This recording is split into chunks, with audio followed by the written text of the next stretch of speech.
One rank one pension की मांग को लेकर इंडियन एक्स सर्विसमैन मूवमेंट द्वारा दाखिल याचिका पर सुप्रीम कोर्ट ने फैसला सुरक्षित रख लिया है।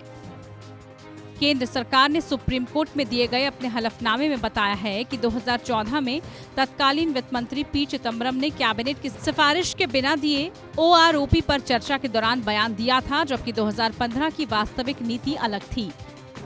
इससे पहले सुप्रीम कोर्ट ने केंद्र सरकार से उसके वित्तीय परिव्यय का खाका कोर्ट में पेश करने के साथ ही ये पूछा था कि क्या वन रैंक वन पेंशन के लिए सुनिश्चित करियर प्रगति पर कोई दिशा निर्देश जारी किया गया है। कोर्ट ने पूछा था कि MACP के तहत कितने लोगों को इस सुविधा का लाभ दिया गया है। केंद्र ने सोमवार को सुप्रीम कोर्ट से कहा कि रक्षा कर्मियों के लिए वन रैंक वन पेंशन या OROP को सैद्धांतिक मंजूरी देने पर 17 जनवरी 2014 को तत्कालीन वित्त मंत्री पी चिदम्बरम का बयान उस समय के केंद्रीय मंत्रिमंडल की किसी सिफारिश के बगैर था। हालांकि केंद्र ने OROP पर लंबित मामले में दाखिल अपने अतिरिक्त हलफनामे में कहा कि कैबिनेट सचिवालय ने कागजात के नियम के मुताबिक 7 नवंबर 2015 को प्रधानमंत्री की मंजूरी से अवगत कराया था।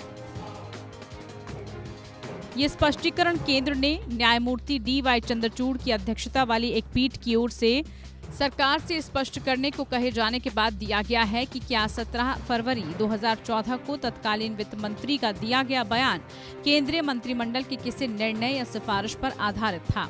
इंडियन एक्स सर्विसमैन मूवमेंट ने सुप्रीम कोर्ट में सेवानिवृत्त सैन्य कर्मियों की 5 साल में एक बार पेंशन की समीक्षा करने की सरकार की नीति को चुनौती दी है। देश में लगभग 25 लाख रिटायर्ड सैनिक हैं। सैनिकों की मांग थी कि जो अफसर कम से कम 7 साल कर्नल की रैंक पर रहा हो उसे समान रूप से पेंशन मिले।